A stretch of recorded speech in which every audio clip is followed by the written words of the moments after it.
제도를 설명을 드릴게요. 이 부분은 제가 자세하게는 자료를 만들어 놨지만 자세하게 설명을 드릴 필요까지는 없을 거라고 생각합니다. 복잡해요, 실제로. 근데 핵심이 뭐냐면요. 자진신고 등이라고 되어 있는 자진신고 등에는 두 가지가 있는 자진신고자와 조사 협조자가 있습니다. 근데 제도 설명상 제가 좀 설명을 드리면 조사 협조자와 자진신고자의 차이는 언제일까요? 바로 공정위가 조사에 착수하기 전에 자발적으로 자기가 자백을 하는 진정한 자백이죠. 이거는 자진신고자고요. 공정위가 조사를 시작하고 난 다음에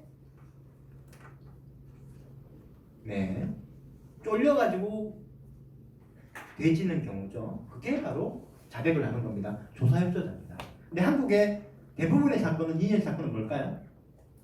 조사 나오고 난 다음에 겁먹고 그냥 자백하는 거죠. 어차피 밝혀질 거 저기 리니언시 해가지고 좀 감면이라 받자라는 거죠.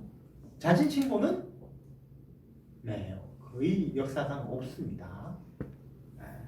사실은 이게 제도를 처음에 만들 때는 리니언시 제도가 있기 때문에 두 가지를 생각한 거예요. 하나는 유죄 입증이 쉬울 거다. 두 번째는 카르텔 자체도 예방이 되고 서로 못 믿으니까 줄지 않겠냐. 근데 두 번째 효과는 거의 없었습니다. 실정적인 예가 이거죠. 자진 신고하는 사람 하나도 없는 거예요. 조사 공정위가 혐의를 파고 조사를 나오면 그때서야 빨리 뛰어가서 조사 협조를 하죠. 그래서 이제 자진 신고는 1등, 2등만 살아남는 더러운 세상입니다. 이 동네는 3등으로 신고를 했다가는 잘못하면 법무팀장은 어떻게 된다? 모가지 날아갑니다. 기본적으로 자진 신고를 하려고 그러면 공동행위의 사실관계를 인정해야 돼요. 그리고 증거를 제출해야 됩니다. 이 증거는 나중에 나오겠지만 물적인 증거, 중요한 합의서와 같은 중요 물적 증거가 없어도 됩니다. 뭐 하면 될까요?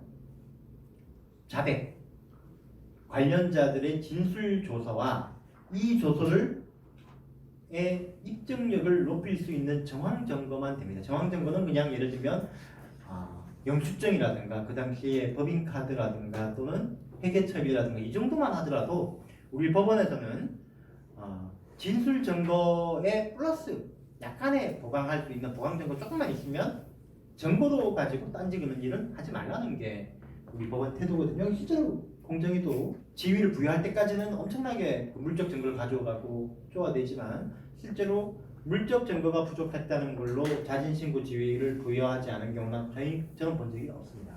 첫 번째가 자백하는 거고 두 번째는 증거, 세 번째는 뭐라고요?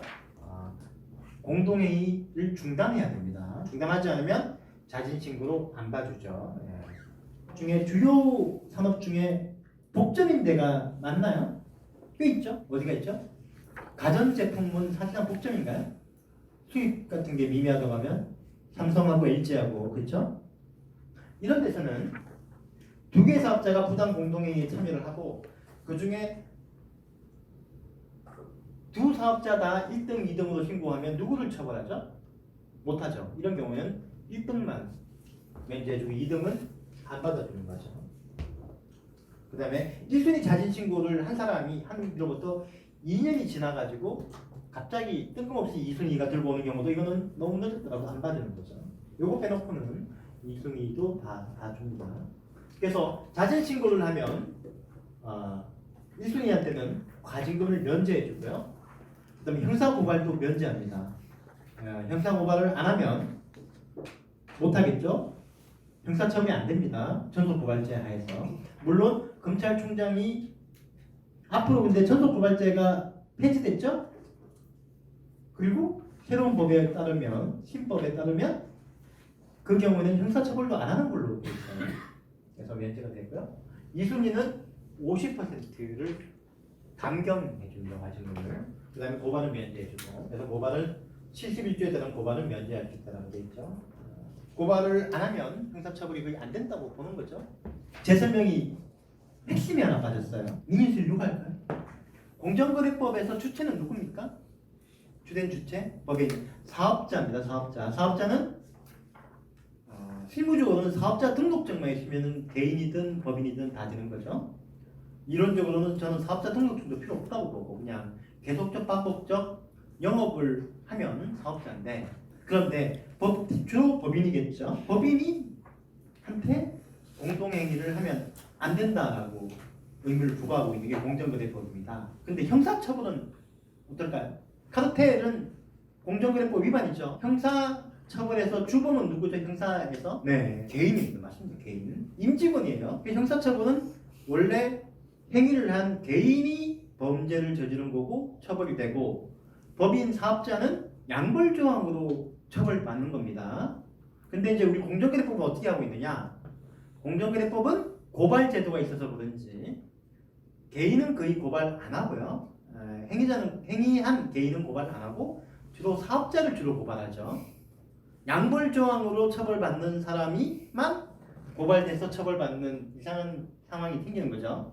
그런데 제가 말씀드렸지만 리니언시는 누구만 할 수 있다. 우리나라에서는 사업자만 리니언시를 할 수 있습니다. 근데 아까 얘기했지만 처벌은 이제 앞으로 검찰이 되면 개인에 대한, 임직원에 대한 처벌을 강화하겠죠. 그럼 개인은 리니언시 할 수 있을까요? 없을까요?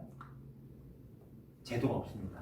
네. 미국은 기업 감면 제도와 함께 개인 감면 제도가 같이 있고, 리니언시를 할 때 그 행위자들도 같이 리니언시를 합니다. 그래서 형사처벌이 면제되는데요. 한국은 개인에 대한 감면 제도가 없습니다.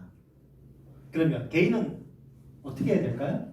공정위와 검찰에 선처만 바랄 뿐이죠. 사실상 실제로는 충분히 협조하면 개인도 고발 안 하는 거를 실무적인 지침으로 삼고 있지만 근거 규정은 없는 거예요. 그래서 보통 절차가 어떻게 되냐면, 공정위가 맨 처음에 현장에 조사관이 급파됩니다. 다운 레이드라고 하죠. 국제 카르텔 같은 경우는 전 세계 집행기관이 다 연락을 해가지고 일시에 급속을 나갑니다. 왜냐하면 시차가 좀 다르잖아요. 그래서 밤에 압수수색 들어가는 불법이거든요. 어느 나라나 마찬가지로. 그러면 안 되니까 그 시간들을 딱 맞춰가지고 다른 모든 나라가 다 근무 시간인 중일 때를 맞춰가지고 그냥 일시에 압수수색 들어가 버립니다. 그러면 그때 이제 기업들이 카르텔 혐의가 있다라고, 위험이 있다고 생각하면 리니언시를 신청해요. 어차피 그날 바로 모든 혐의를 다 확인하는 거는 불가능합니다. 이거 들어가면 실무에 계신 분들은 카르텔 인정 거의 안 한다고 봐셔야 돼요. 부인합니다. 아니면 본인은 카르텔이 아니라고 생각하는 거죠. 그리고 신고를 바로 그날 집어넣죠. 그리고 난 다음에 바로 15일 동안 사실관계를 보완해가지고 사실관계를 조사하고 진술서 증거 등을 만들어 공정에 제출하게 됩니다. 이게 가장 중요한 15일입니다. 이 크리티컬 포인트인데, 이때 변호사가 다 자백을 받아내고 카르텔 사실관계를 만들어가 제출해야 돼요. 이때 어느 정도 자료가 들어가고 2차 보정이 있는데, 이때는 증거자료 보강만, 진술서 보강만 되는, 진술서 증거자료 보강만 되는 거죠. 사실관계는 조정 못하게 돼 있습니다. 이때 만약에 사실관계를 15일 동안 제대로 구성하지 못하면 두고두고 2순위, 3순위자한테 공격을 받을 수 있기 때문에 잘해야 되는 거죠. 그 다음에 조사가 끝나고 나면 공정위는 감면 심사 보고서를 제출을 합니다. 위원회에다가 같이 해가지고 과징금 부과와 관련한 심사보고를 같이 내죠. 그래서 별개의 처분이 내려지게 됩니다.